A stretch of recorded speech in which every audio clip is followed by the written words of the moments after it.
Assalamualaikum warahmatullahi wabarakatuh.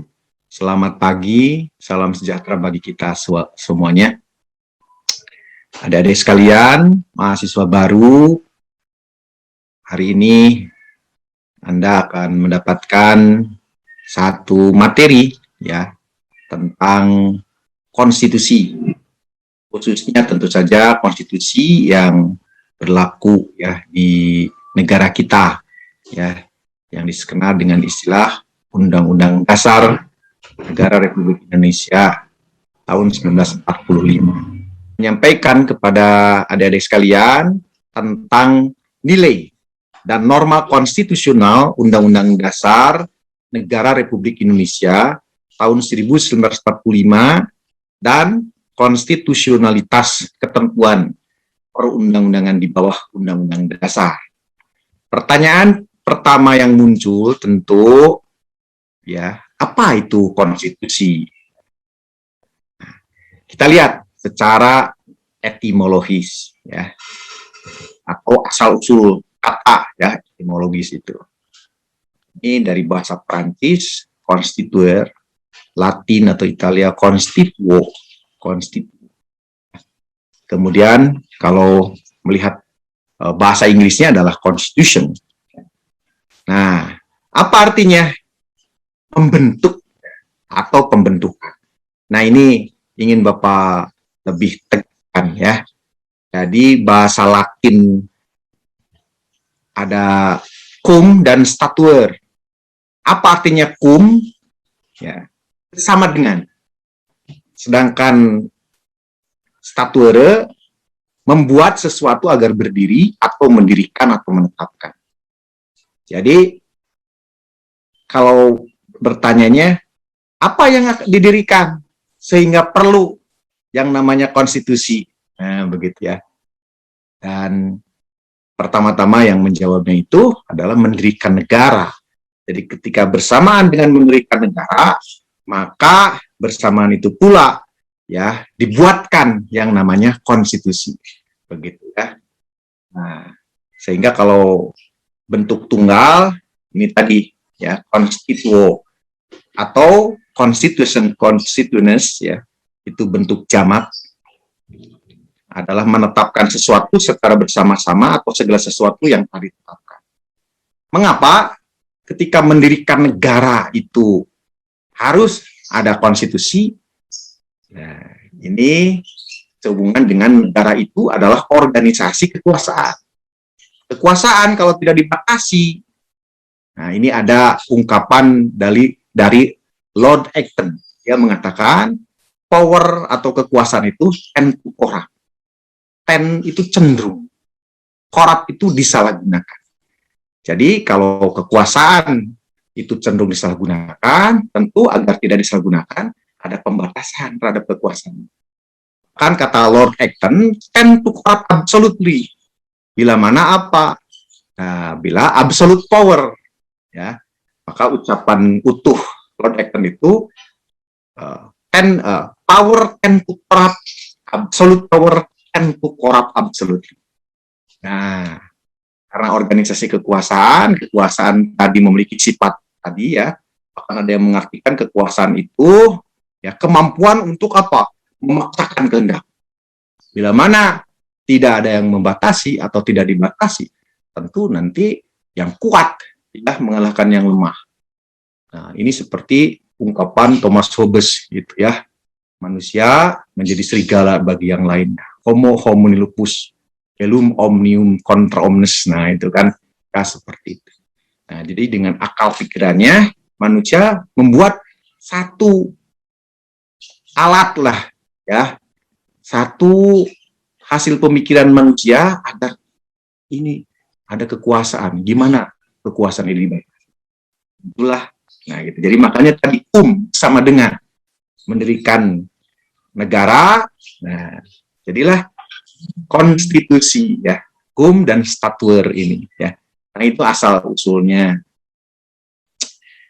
Nah, makanya menurut Profesor Dr. Bagirmanan SHMCL ya, nah, beliau mengarang satu buku Pertumbuhan dan Perkembangan Konstitusi Suatu Negara. Nah, kata beliau, konstitusi itu tidak lain dari perwujudan paham tentang konstitusi atau konstitusionalisme, yaitu pembatasan terhadap kekuasaan pemerintah di satu pihak dan jaminan terhadap hak-hak warga negara maupun setiap penduduk di pihak lain. Hak-hak ini seperti hak-hak dasar, ya, hak untuk hidup, ya, hak untuk memiliki hak kesejahteraan atau kesehatannya, health, dan kebebasan, ya. Nah, jadi nyambung, ya. Nah, karena tadi kekuasaan itu takut disalahgunakan, maka di dalam negara, ini ada yang membatasinya, ya, terhadap itu. Selain dibatasi, juga diberikan hak kepada yang diperintah atau rakyat, ya.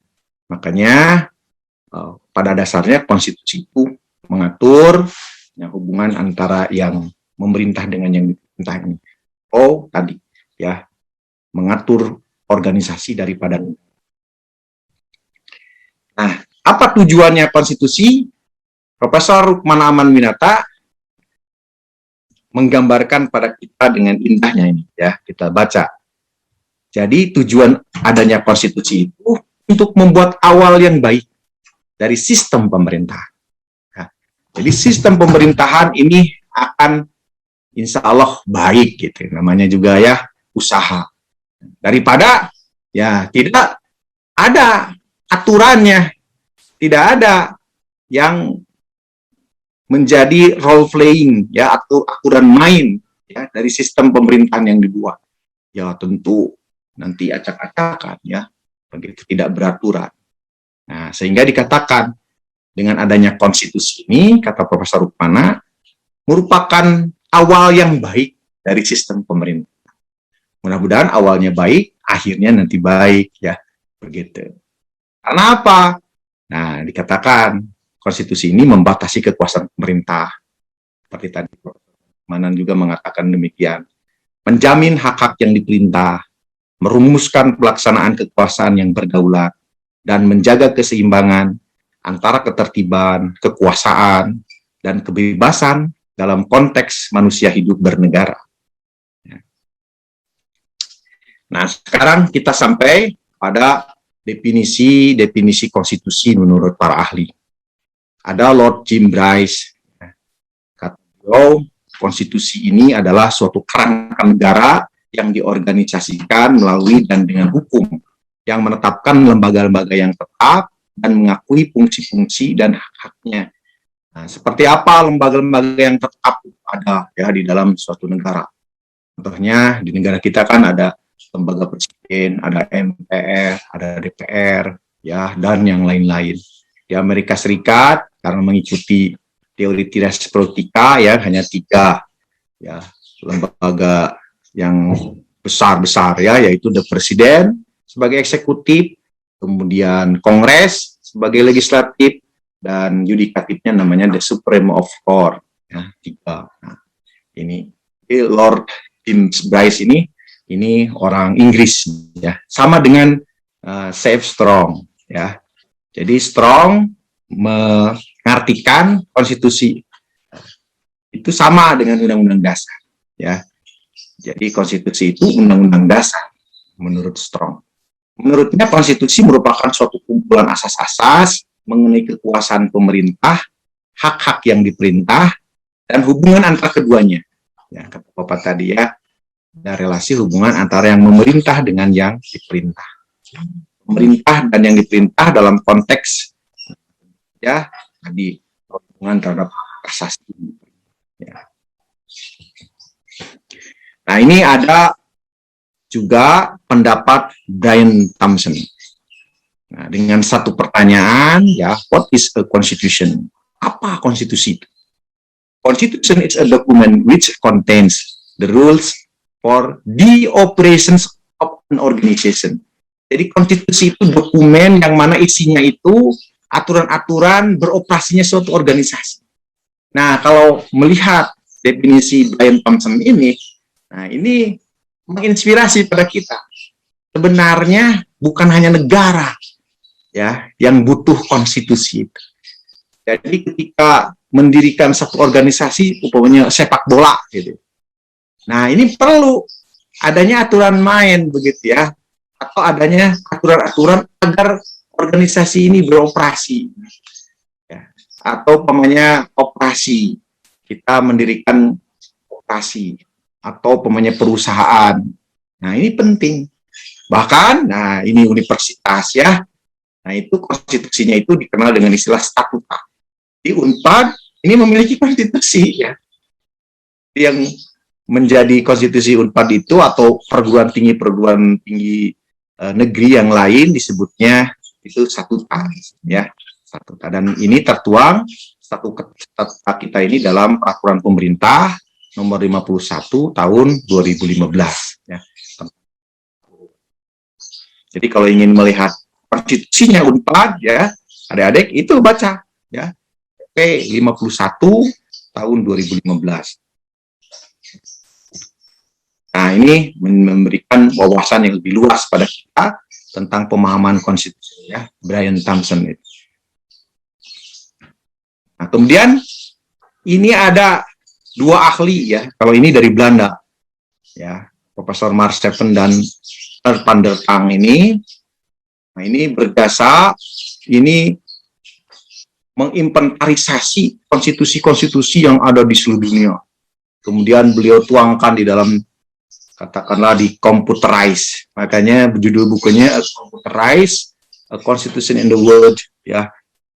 Dari berbagai konstitusi yang ada di dunia ini, nah beliau mengambil beberapa katakanlah kesimpulan atau umpamanya renapan ya, bahwa pemahaman konstitusi itu, nah ini sebagai hukum dasar. Awas jangan diartikan dasar hukum ya. The basic law of the state. Jadi hukum dasar ya. Hukum dasarnya dari apa? Negara. Ya. Nah, kemudian kata beliau, a constitution is the basic collections of rules establishing the principles, institutions of the state. Ya. Jadi kumpulan-kumpulan aturan-aturan dasar ya berdirinya ya negara, juga tadi institusi-institusi yang prinsipil. Jadi di dalam konstitusi ya, kalau institusi yang rendah-rendah ya, yang katakanlah itu nanti tidak perlulah dimasukkan dalam konstitusi ya. Umpamanya ya apalagi perusahaan, BUMN ya seperti begitu. Tidak usah ya. Tetapi seperti tadi di Amerika Serikat ya, karena menganut bias politika. Nah, ini penting diatur presiden yang akan melaksanakan undang-undang yang dibuat oleh siapa? Kongres sebagai legislatif. Dan begitu legislatif itu membuat undang-undang, yang melaksanakannya adalah eksekutif, ya dalam hal ini presiden, kemudian nanti yang mengawasi jalannya undang-undang ini yudikatif. Nah, makanya di Amerika ada the Supreme of Court. Ya. Di mana negara kita? Nah, negara kita, para pendiri bangsa itu awalnya di dalam UUD 45 itu yang berlaku pertama kali ya pada 18 Agustus tahun 45. Ini ada lembaga yang namanya Majelis Permusyawaratan Rakyat. Kemudian ada presiden, kemudian ada DPR, ya Dewan Perwakilan Rakyat, ada Mahkamah Agung, ada Badan Pemeriksa Keuangan, ya satu lagi ada Dewan Pertimbangan Agung. Nah, dulu itu seperti amandemen. Nah, ini ternyata bertambah lagi ya, lembaga-lembaga yang disebut di sini the principal institution. Contohnya adalah Mahkamah Konstitusi. Nah, itu satu lembaga sebagai tambahan ya setelah adanya amandemen Undang-Undang Dasar. Kita lihat dulu pemahaman konstitusi menurut Henk van Marseven dan Van der Tang ini ya. Nah, kata beliau, suatu konstitusi ini mengatur the most important, artinya kalau the most important terpenting ya. Jadi institusi-institusi terpenting, kekuasaannya apa, kemudian hubungan antar kekuasaan itu ya, seperti umpamanya Presiden Republik Indonesia apa, bagaimana hubungannya dengan DPR? Oh iya, sama-sama buat undang-undang. Nah gitu ya. Nah, selanjutnya kata Eng Pan Mark VII ini, jadi suatu konstitusi itu mengatur hak yang fundamental ya. Nah, bagi warga negara dan penduduk ya.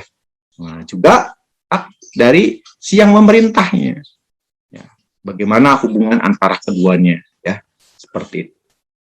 Nah, juga konstitusi mengatur batas-batas ya, negara, dan batas-batas institusi.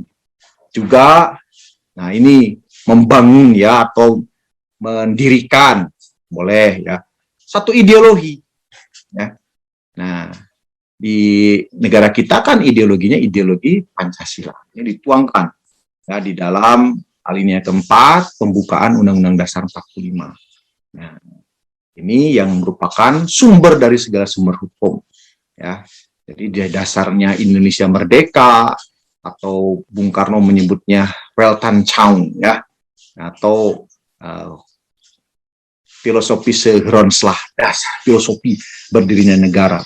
Negara itu ibarat bangunan, bila mana tidak ada fondasinya kuat, yang namanya ideologi ini, ini nanti gampang terombang-ambing ya, gampang diterbangkan angin dan sebagainya. Begitu.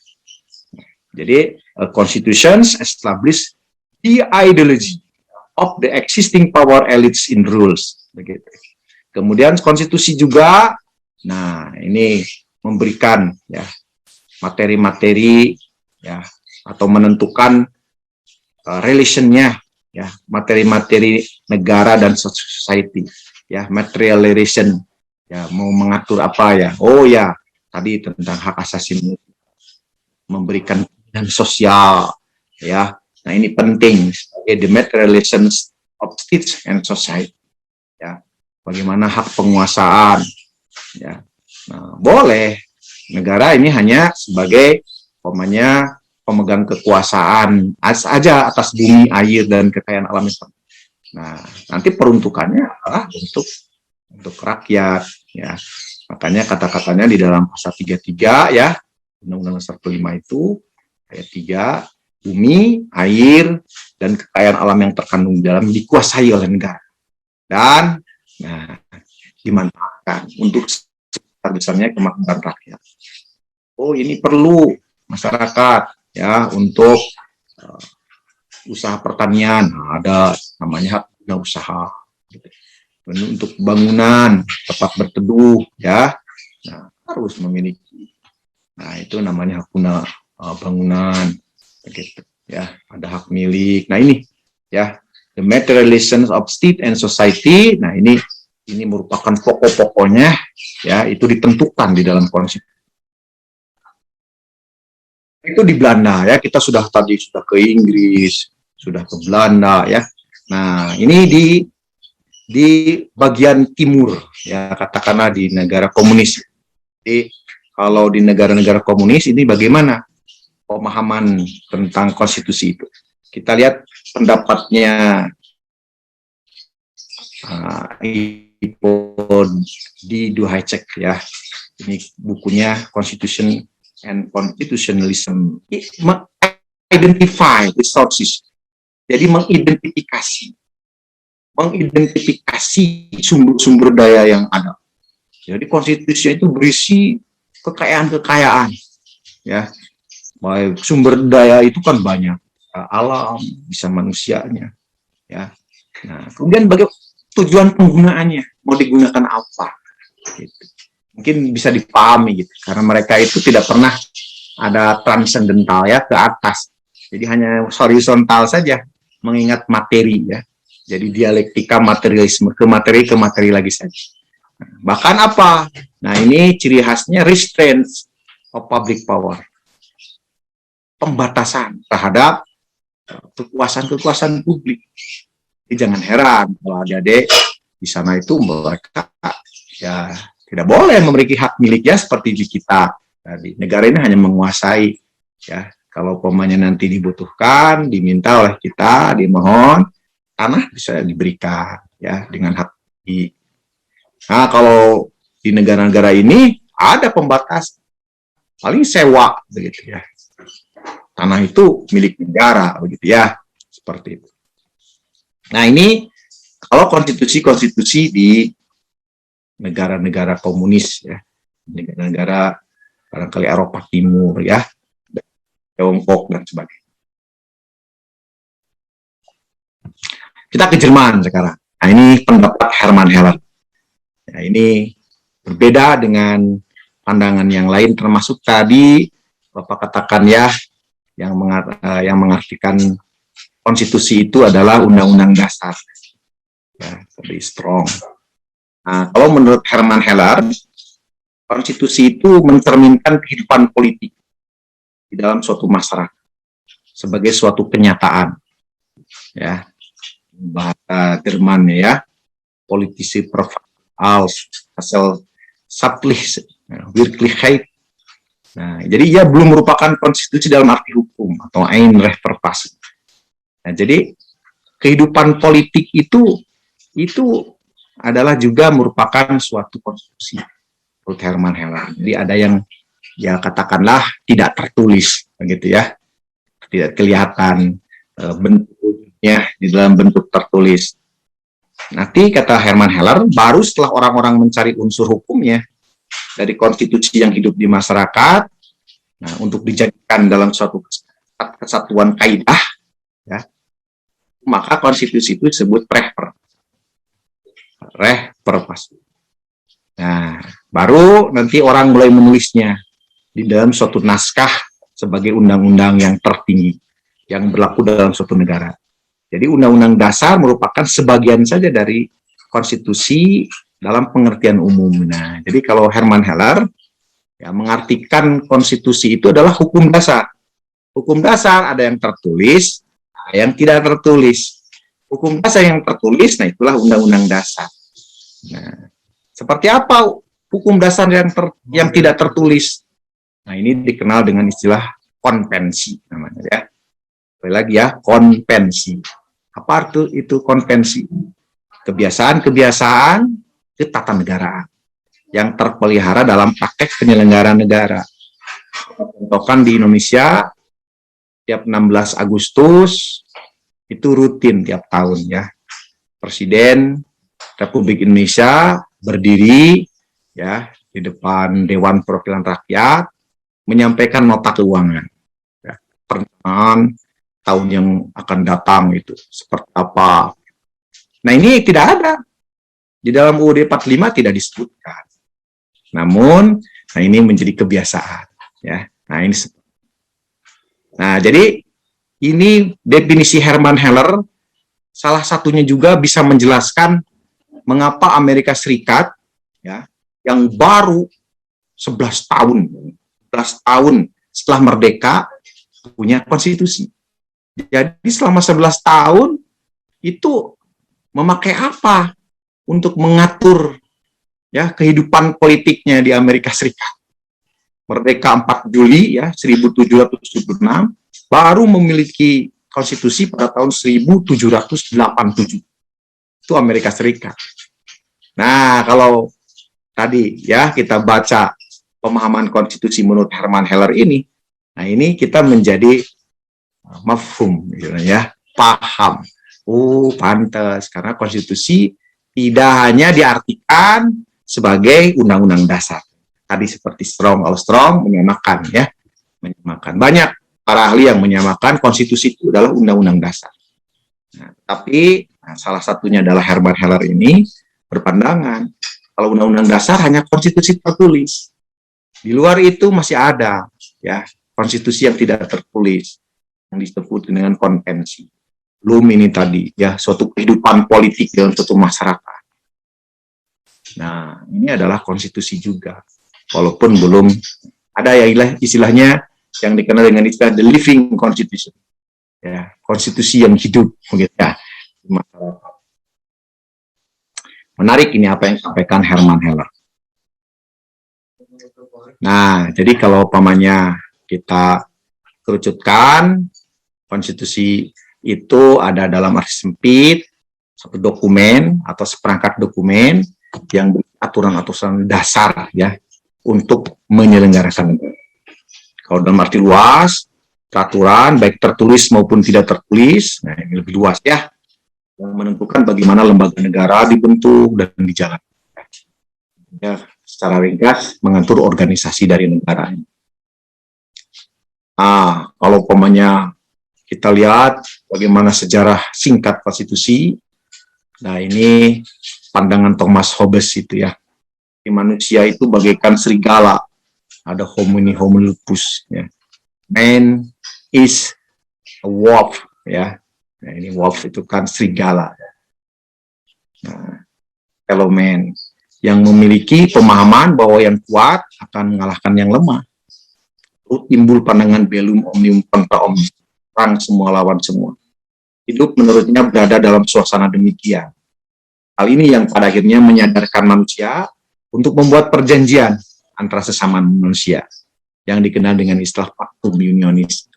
Selanjutnya muncul perjanjian rakyat yang menyerahkan kekuasaannya kepada penguasa untuk menjaga perjanjian rakyat yang dikenal dengan istilah Pactum Subjectionis.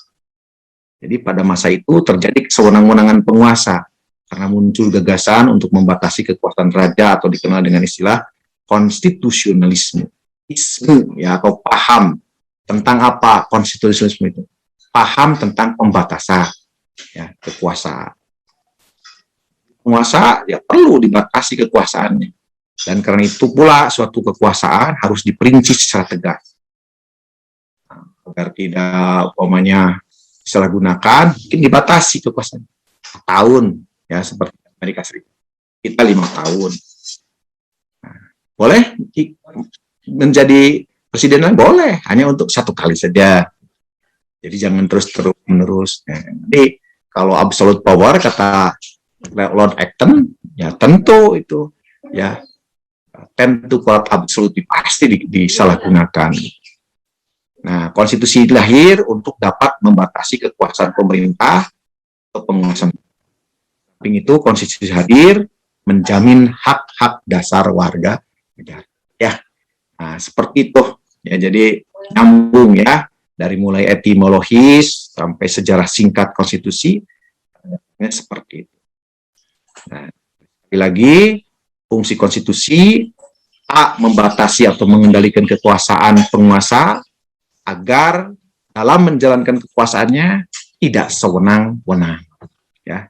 Terhadap siapa? Tentu terhadap rakyatnya. Kemudian yang kedua, memberikan suatu rangka dasar hukum bagi perubahan masyarakat yang disediakan tahap berikut. Kemudian yang ketiga, dijadikan landasan penyelenggaraan negara menurut suatu sistem ketatanegaraan tertentu yang dijunjung tinggi oleh semua warga negara tentunya, gitu ya. Nah, kemudian menjamin hak-hak asasi warga negara. Ada di sekalian yang membedakan konstitusi dengan undang-undang, umpamanya dengan peraturan daerah, dengan peraturan presiden. Nah, ini adalah dari sisi materi muatan. Jadi materi muatan, kalau bahasa Belandanya itu het onderwerp, atau bahasa Inggrisnya itu konten. Nah, ini menentukan ya dari ciri dari peraturan perundang-undangan yang bersangkutan. Nah, oleh karena itu, jangan ada konstitusi ini, umpamanya yang sebenarnya materi muatan perda, nah, dimuat di dalam konstitusi. Nah, itu tidak baik ya.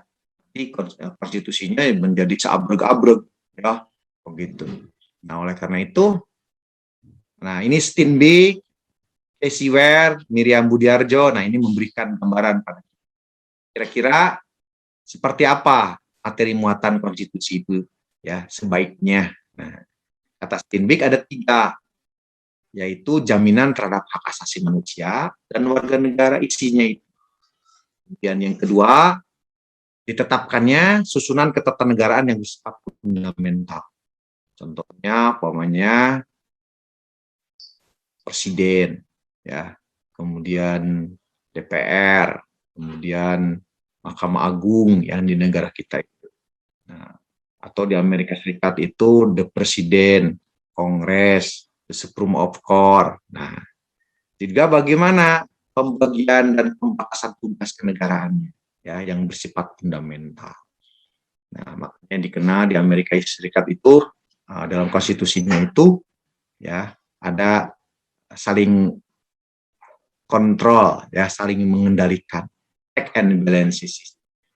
Contohnya, umpamanya kalau tidak setuju, nah Presiden tidak pernah campur tangan di sana itu untuk membuat undang-undang, karena itu adalah hak dari Kongres. Namun, ya, kalau tidak setuju, punya senjata namanya veto, yang bisa memveto. Nah, kemudian di dalam hal pengawasan, nah ini ada yang namanya impeachment terhadap semua pejabat ya, yang bisa dilakukan oleh Kongres. Nah, pengadilan dapat melihat semua sudah menjalankan undang-undang tidak. Ya. Jadi saling mengecek. Nah, kalau umpamanya tadi hakim atau presiden sendiri melanggar undang-undang dasar, nah ini yang bisa di impeachment ya, bisa diberhentikan yang menjabat oleh Kongres, diproses seperti pengadilan ya, pengadilan politik begitu. Nah, ini namanya apa? Pembagian dan pembatasan tugas kenegaraan ya, yang bersifat fundamental juga. Nah, itu ya konstitusi itu menurut Steinbeck. Jangan mengatur hal-hal yang umpamanya BUMN ya disimpan di ya, tentang koperasi banyak gitu ya. Nah, tentang hal yang itu sebenarnya bisa ya dimuat itu di dalam undang-undang ya kalau seperti atau peraturan daerah. Kesiwer menyebut ada 3 struktur umum negara ya, tadi eksekutif, legislatif, kemudian yudikatif.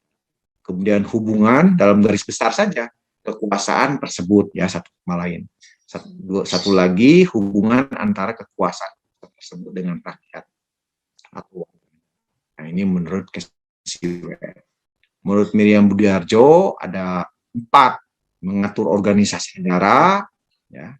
Tadi legislatif, eksekutif, yudikatif itu mengatur hak asasi, prosedur mengubah undang-undang dasarnya.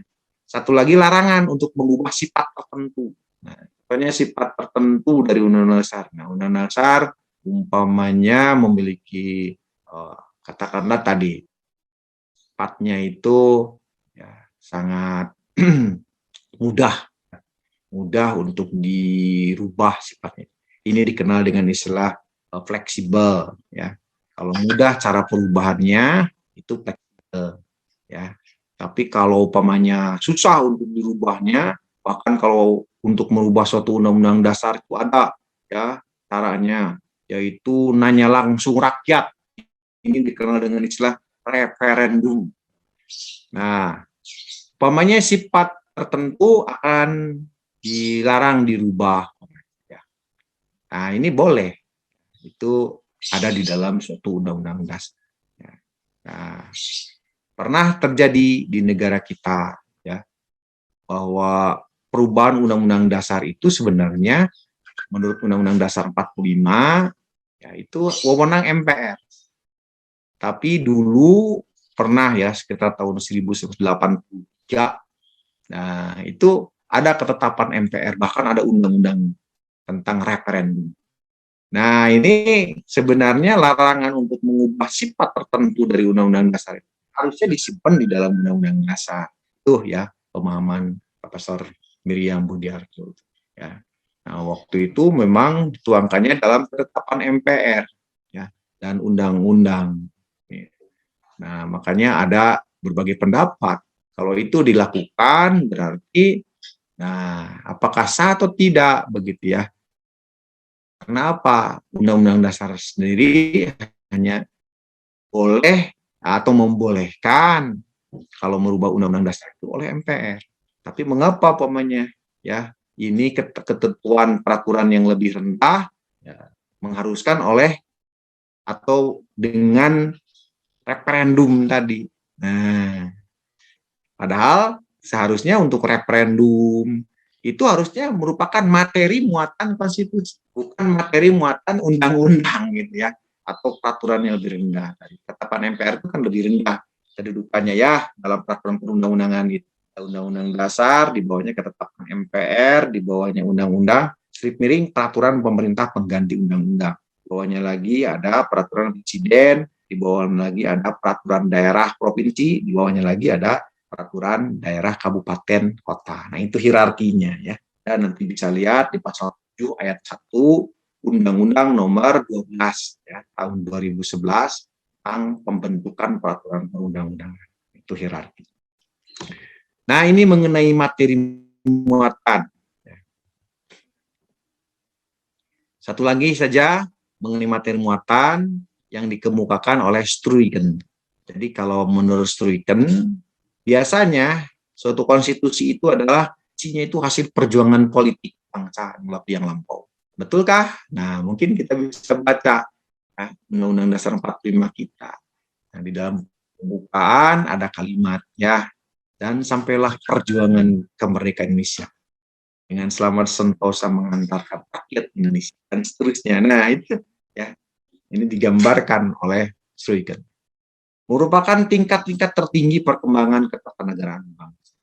Pandangan tokoh ya, seperti halnya tentang hak asasi. Nah, ini adalah pandangan tokoh bangsa kita ya, Profesor Supomo begitu ya. Berdebat juga dengan para pendiri yang lain. Kata pendiri lain, wah itu hak-hak itu keberat-beratan gitu ya. Nah, individualis, liberalis kan barat seperti itu. Kalau kita inginnya ya katakanlah sosialisme Indonesia gitu ya. Nah, jadi rame ini pandangan tokoh-tokoh. Untuk waktu sekarang maupun yang akan datang, nah ternyata kan pada saat amandemen UUD 45 juga, nah muncul tokoh-tokoh pada tahun 99, 2000, 2001, 2002. Nah, ini yang memberikan pandangan-pandangan. Kemudian suatu keinginan dengan mana perkembangan kehidupan ketatanegaraan hendak dipimpin. Nah, ini menurut Struiken. Konstitusi itu bukan membicarakan hal-hal yang teknis, ya, yang katakanlah itu bisa dimuat atau dituangkan di dalam peraturan yang lebih rendah. Nah, tadi Bapak sudah sampaikan ya, seperti ini. Ya, Undang-Undang Dasar 45 ini memiliki tempat yang paling ya di dalam hierarki tata urutan peraturan perundang-undangan. Nah, kita sudah pernah memiliki 2 kali undang-undang tentang pembentukan peraturan undang-undangan. Ini Undang-Undang 10 tahun 2004, kemudian diganti Undang-Undang 12 tahun 2011. Nah, tetap yang paling tinggi adalah konstitusi atau Undang-Undang Dasar ya.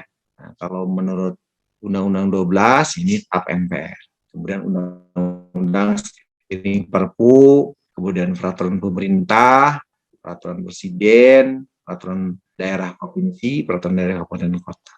Kalau menurut undang-undang sebelumnya, setelah undang-undang dasar, langsung ke undang-undang Perpu, kemudian peraturan pemerintah, kemudian peraturan presiden, ya, Perpres, kemudian Perda.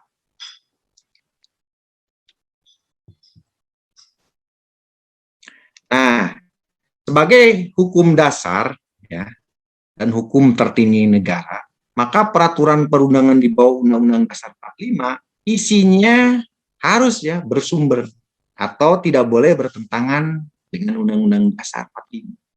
Jika ditemukan suatu norma dalam undang-undang bertentangan dengan Undang-Undang Dasar, dapat melahirkan persoalan namanya konstitusionalitas undang-undang tersebut terhadap Undang-Undang Dasar 45.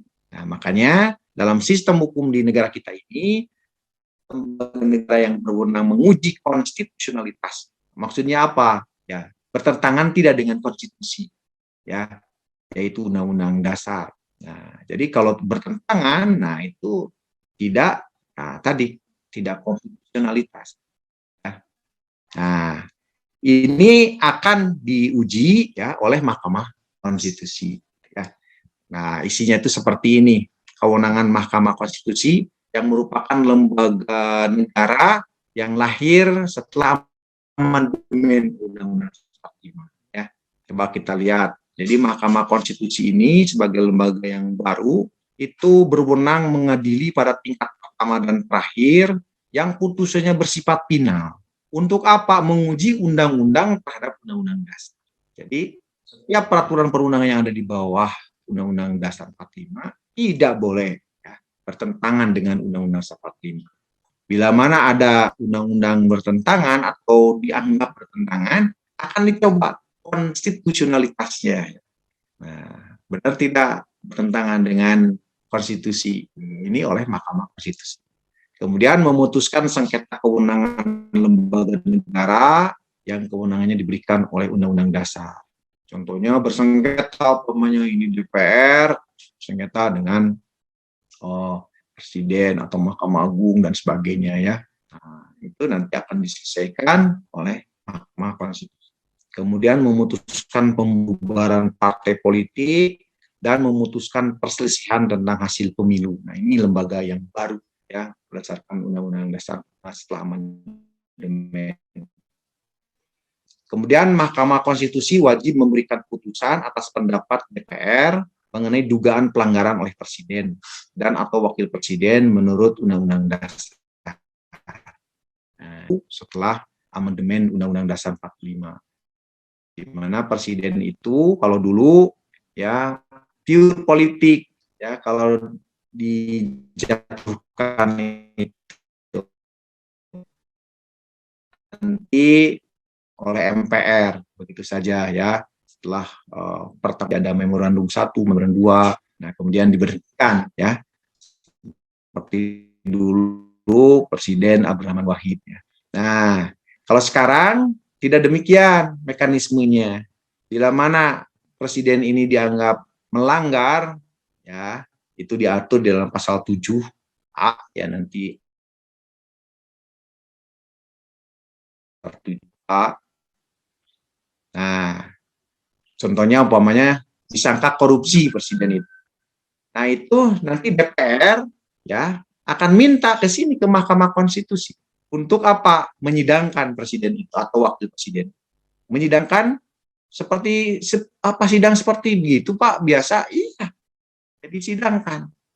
Karena kalau yang menyidangkannya yang lain, masa Presiden ini kan katakanlah dia bukan pejabat biasa, itu tadi ya, sebagai kepala negara, kepala pemerintah. Nah, ini makanya ini oleh satu Mahkamah Konstitusi. Jadi pertama dan terakhir, tidak melalui seperti halnya pejabat lain ya, itu dari pengadilan negeri dulu, kemudian tinggi ya, baru ke Mahkamah Agung. Nah, jadi kalau presiden dan atau wakil presiden dianggap melanggar, nah ini terkenal dengan istilahnya itu di kita itu pemakzulan. Tapi kalau di Amerika Serikat tadi itu ya yang itulah yang namanya impeachment. Kalau di Amerika Serikat dilakukan sidangnya itu di Kongres ya. Nah, ini bedanya. Kalau di kita ini dilakukan di mahkamah. Kalau ternyata terbukti, nanti ya akan diputuskan oleh MPR juga ya. Diganti ya begitu nanti oleh MPR. Nanti saudara-saudara bisa lihat di pasal 7B ya, itu merupakan hasil ya Undang-Undang Dasar setelah amandemen ya, ada pasal 7. Nah, ini bagaimana mekanismenya bila mana Presiden melanggar pasal 7A. Di situ ada korupsi, ada pelanggaran berat, melanggar sumpah, bahkan termasuk istilahnya pelecehan gitu ya, atau ya perbuatan tidak tercela, perbuatan tercela ya, begitu ya. Jadi kalau presiden itu tidak boleh ya, katakanlah tadi tercela ya, dia harus benar ya, pilih. Nah, kemudian untuk selanjutnya ini adalah jumlah ya, anggota Mahkamah Konstitusi. Dan 3 diajukan Mahkamah Agung, 3 diajukan DPR, 3 diajukan Presiden. Jadi yang pemilihan ketua anggota Mahkamah Konstitusi yang 9 itu dibagi 3 ya. 3 yang berasal dari Mahkamah Agung, 3 diusulkan DPR, 3 dari Presiden. Nah, untuk selanjutnya, untuk pemilihan ketua dan wakil ketuanya, tentu dipilih di antara para hakim itu sendiri. Ya. Sampailah kita melihat dinamika konstitusi yang terjadi di Indonesia. Jadi, alhamdulillah, bangsa kita itu sehari ya setelah merdeka memiliki undang-undang dasar dan ya yaitu pada tanggal 18 Agustus tahun 45. Nah, walaupun ini tidak lama ya, sampai 27 Desember tahun 49 saja berlakunya ya. Nah, namun di wilayah Republik Indonesia, nah ini masih tetap berlaku ya. Undang-Undang Dasar 45 ini sampai tanggal 17 Agustus tahun 50, karena berganti lagi kita ke Undang-Undang Dasar sementara tahun 50. Mengapa kita beruntung? Nah, itu ada tadi Bapak sudah cerita, Amerika Serikat baru 11 tahun kemudian ya, pemerintah bala tentara Jepang memberikan kesempatan ya kepada para pendiri bangsa untuk berkumpul, merumuskan konstitusi. Nah, itu berbentuk ya, dan alhamdulillah sehari setelah merdeka kita menetapkannya. Nah, jadi Undang-Undang Dasar yang dibuat para pendiri bangsa pada tahun 45 itu belum dinamai UUD 45 ya, Undang-Undang Dasar saja begitu. Ya. Namun hasil kesepakatan konferensi meja bundar ya KMB, nah itu mau Belanda itu mengakui kedaulatan kita bila mana Indonesia berbentuk serikat ya begitu. Nah, sehingga Undang-Undang Dasar 45 yang menganut negara kesatuan ya isinya itu, nah itu ya ditinggalkan dulu ya, tidak dipakai. Nah, itu terjadi pada tanggal 27 Desember tahun 49 yang dikenal dengan istilah itu tuh pengakuan kedaulatan ya oleh Belanda. Mulailah babak baru, kita memakai Konstitusi Republik Indonesia Serikat. Jadi negara Indonesia menjadi negara federasi atau serikat. Ya. Apa bedanya negara kesatuan dengan serikat? Kalau kesatuan itu tidak ada negara dalam negara. Ya. Negaranya hanya satu, yang berdaulat adalah pemerintah pusat. Di bawahnya provinsi, kabupaten. Tapi kalau negara serikat, ada negara dalam negara. Dan kedaulatan itu ada di negara-negara serikatnya ya, di negara-negara bagiannya. Gitu. Hanya hal-hal tertentu saja yang diberikan kepada negara federasi. Biasanya tentang keamanan atau keuangan. Ya. Nah, ini tidak berlaku lama, konstitusi RIS, kemudian kita masuk lagi menjadi negara kesatuan. Ya, mungkin ada sudah mendengar ya bagaimana ceritanya, ini diajarkan di SMA ya. Jadi pada dasarnya bangsa kita menghendaki adanya negara kesatuan ya, tidak terpecah-pecah begitu. Dan kita memiliki pengalaman dulu memang Belanda itu suka menggunakan politik adu domba itu ya, divide et impera itu ya. Jadi ini dicurigai ya, kenapa kita harus RIS Republik Indonesia Serikat? Siapa tahu nanti akan mungkin nanti ya, menggunakan ya negara-negara tertentu untuk dijadikan boneka Belanda seperti itu. Hanya tidak lama, akhirnya pada 17 Agustus tahun 50 kita kembali menjadi negara kesatuan ya. Dan dirubah konstitusi RIS ini ya, isinya itu ya dengan sifat negara kesatuan itu ya. Nah, jadilah undang-undang sementara tahun 50.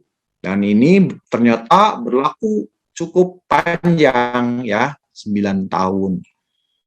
Nah, pada tanggal 5 Juli tahun 59, nah itu kita kembali lagi menggunakan Undang-Undang Dasar 45 ya, 5 Juli terkenal dengan istilah dekret presiden. Padahal, nah ini sudah jadi cita-cita bangsa kita, termasuk Bung Karno waktu itu ya, waktu pidato pada 18 Agustus tahun 45. Ya. Nah, beliau mengatakan, jadi undang-undang dasar ini, undang-undang dasar singkat. Nanti dalam suasana aman, kita akan membuat undang-undang dasar yang bagus. Nah, maka kita alhamdulillah dapat melakukan pemilu ya tahun 55.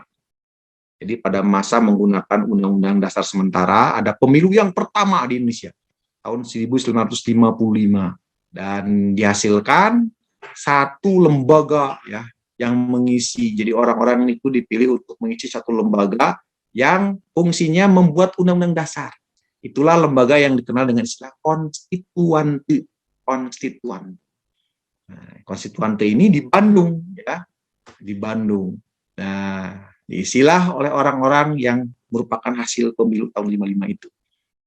Dan bekerjalah tahun 56, 57 membuat undang-undang dasar yang tidak sementara ya, tapi undang-undang yang tadi diciptakan oleh Bung Karno ya, undang-undang dalam masa ya ternyata apa? Ya itulah banyak kepentingan. Nah, kalau dulu mungkin pikirannya para pendiri bangsa hanya satu ya, bagaimana merdeka ini. Tapi ketika suasana justru aman, nah ini banyak yang ingin membawa ke kiri, ada yang membawa ke kanan, ya, ada macam-macam begitu ya. Sehingga pada tahun 59 dianggap ya oleh presiden dalam suasana yang kegentingan yang memaksa ya, atau katakanlah dalam bahasa hukum tata negara ini stat nudwir, negara dalam keadaan bahaya. Mengeluarkan dekret presiden ya 5 Juli tahun 59 untuk apa? Kembali lagi saja ke undang-undang dasar yang disahkan tahun 45 itu. Nah, disitulah maka muncul istilahnya Undang-Undang Dasar Negara Republik Indonesia tahun 1945. Jadi kalau waktu di sini tahun 18 Agustus itu ya Undang-Undang Dasar saja, belum diberi nama Undang-Undang 45 ya. Nah, jadi ketika dekret, nah Bung Karno menyebutkan kembali ke Undang-Undang Dasar 1945. Nah, itu. Nah, kemudian Bung Karno yang memimpin negara ini sekitar sampai tahun 65 ya, dikenal dengan istilah Orde Lama ya. Kemudian berganti dengan Pak Harto ya, cukup panjang Pak Harto dari tahun 66 sampai tahun 98 ya, tahun 98 ya. Dan setelah tahun 98, nah ini mengalami suatu perubahan terhadap konstitusi di negara kita itu. Ya, setelah 4 kali masa sidang MPR, Undang-Undang Dasar 45 mengalami perubahan. Yang perubahan pertama hasil sidang umum MPR tahun 99. Ya. Ini tanggal 14 sampai 21 Oktober tahun 99.